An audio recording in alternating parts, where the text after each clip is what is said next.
બોળો આ શબ્દ અને આ વાનગી મેં પણ ક્યારેય નથી સાંભળી અને આઈ હોપ તમે પણ નહીં જ સાંભળી હોય. છાશમાં ઘઉંનું થૂલું પીસી તેમાં થોડું મીઠું નાખીને જે વાનગી બને તેને બોળો કહેવાય. હવે જો મોડર્ન લેંગ્વેજમાં કહીશ તો તમને તરત સમજાઈ જશે. વ્હીટ બ્રાન, ઘઉંને સાફ કરતી વખતે તેમાંથી નીકળતા ફોતરાની વાનગી. વિચારો, આપણા પૂર્વજો ત્યારના ટાઈમમાં આ હેલ્ધી ફૂડ એન્જોય કરતા. આ તેમનું રૂટીન ડાયટ હતું. અને આપણે ભણેલા ગણેલા ખુદને મોડર્ન અને એડવાન્સ કહીએ છીએ, જે કેમિકલ અને પેકિંગ ફૂડ ખાય છે. તો સાચા અર્થમાં મોડર્ન અને એડવાન્સ કઈ જનરેશન કહેવાય? તે લોકો કે આપણે?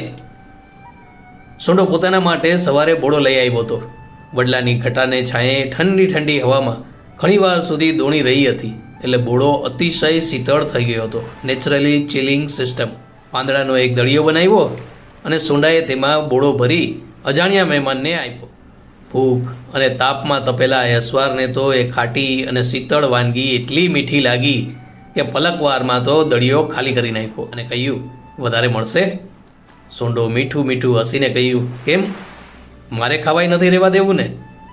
સોંડાની જે પરિસ્થિતિ હતી તે મુજબ આપણે એટલું તો સમજી જ શકીએ કે તેને દિવસમાં માંડ એકવાર પૂરું જમવાનું મળતું હશે, અને તે પણ આ મહેમાન ખાઈ જાય.